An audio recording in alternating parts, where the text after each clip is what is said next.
on the campaign bombshell. The news confirmed by Fox News that Hillary Clinton's presidential campaign and the DNC helped bankroll political research that ultimately produced a dossier of allegations about Trump's ties to Russia, plus salacious personal claims. Let's bring in the power panel. Adrienne Elrod is a former director of strategic communications for the Hillary campaign. Can't wait to hear what she has to say. Gina Loudon is the host of America Trends and a former RNC Trump delegate. Okay, so I am curious to know, ladies, why is it? I mean, the president talked about this today. He said even the RNC, the Republicans may have asked for some of this as well. And he wouldn't name who that person might have been, but he says he has a name in mind. Why in the world wouldn't Hillary Clinton admit that this had happened and that the DNC had paid for some of it? Can you imagine, Harris, being Hillary Clinton and waking up the morning after the election and realizing that you're not going to control all of the departments and you can't keep cheating and controlling things?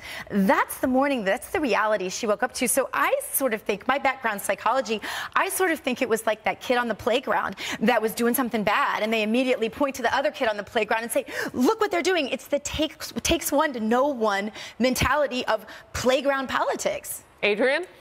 With all due respect to your psychology background, the last thing in the world Hillary Clinton was thinking about the day after the election was anything that had to do with Trump research and where that was coming from. She was thinking about, how is this country going to move forward? How are we going to repair the divisiveness that has taken place in this election? And how is she going to keep herself out of jail? But she had to have known, and the DNC had to have known, Adrienne, that somebody was going to find that money, the funding for this. Breaking news, opposition research exists on campaigns. Is that what this was? Was this purely opposition research for the DNC? Why do you say that? This was a search and destroy mission. You would have to have been in a cave somewhere for the last 2 years to think that this has been anything like politics as usual. This president has endured, and his family and his supporters and anyone who says anything nice about him have endured the harshest of harsh criticisms of anyone in our political history. Even Jimmy Carter stood up for that, Harris. All right, so here's what the president said moments ago. Very sad commentary about today's politics. It's exactly what you're saying. But then we know that in the beginning, it was Republicans also trying to get this research as well. Exactly. And that's not denied by this president, which is why it bogs the mind why Democrats, why the DNC thought that they could go forth with something that they knew wasn't true. Because, okay, first of all, it's important to keep in mind that this is opposition research that, number one, as you pointed out, and as the president mentioned today, originated during the GOP primary. He wouldn't name names. He wouldn't name a name. So, you know, I think one of the questions is, was this actually originated by somebody who ended up working on his general election campaign, and even perhaps in the White House? So or running against him, we don't know. Or running against him, we don't know. But secondly, this is standard procedure to take opposition research, and oftentimes this happens when a GOP primary opponent becomes the nominee, and then the other Democratic opponent is running against that, and you take that research. Here's the problem with this. This then gets into the hands of agencies that are looking into the Russia investigation, the many of them. That's the problem. This triggered that kind of probe response. Your thoughts? Yeah, well, I think that dossier. Yeah, exactly. And how many departments had to go along with all of this to cover it up and make it a big deal? And here's my question for Democrats. How come it's collusion when it was President Trump or any of his allies? But how come when it's Hillary, it's just opposition research? Can they really say, and I'd love to hear Democrats answer this question, if the same information just came out about Trump or anyone in the administration today that came out about Hillary and the Democrats, would they be calling it you know what? simply We have a opposition Democrat at the research? table, and right after the commercial break, we're going to get your answer. Okay, great. Stay close. I can't wait to hear it.